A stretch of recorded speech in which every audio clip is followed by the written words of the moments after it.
নমস্কার বন্ধুরা। আমি তো আজকে ভাবলাম যে একটা শাড়ি স্টাইল না করে একটা কুর্তি স্টাইল করি। গরম পড়েছে, শাড়ি ক্যারি করাটাও প্রচুর সময়ের ব্যাপার। আর ছেলেকে ঘুম পাড়িয়ে ভিড়ি করে তো খুব সময়ের ব্যাপার। আমার ছেলে খুব কম ঘুমায়। তো ওই কুর্তিটার সাথে এই প্যান্টটা পরবো, যেটা আগের দিন স্টাইল করেছিলাম।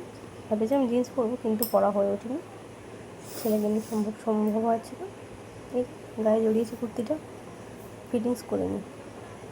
বেশ মোটা হয়ে গেছে প্রেগনেন্সির পরে, সেখানে ফিটিংস আর করতেই লাগলো না। তো গায়ে একটু দিয়ে দেখলাম একটু কেমন হল করছে। এই যে গৃহবধূ বলে ওনাটা নিচ্ছি গায়ে, এটা আবশ্যক। আর হ্যাঁ, কুর্তিটা কিন্তু আমি নিয়েছি সেল থেকে, মাত্র 150 টাকা দিয়ে, একেবারে পিওর কটন। আমার তো খুব পছন্দ হয়েছে। ভাবলাম সাথে একটা ব্যাগ নিয়ে নিই, এটা বর নিয়ে এসে দিয়েছিলাম। ব্যাগটাও অল্প প্রাইসে। তোমরা বলো তো কত দাম হতে পারে?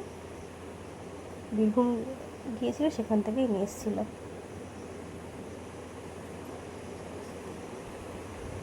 ইচ্ছে হলো ওনা ছাড়া এবার স্টাইল করতে। কেমন লাগছে বলো তো আমার এই 150 টাকার কুর্তি আর ব্যাগটা? কেমন লাগছে জানিও কমেন্টে।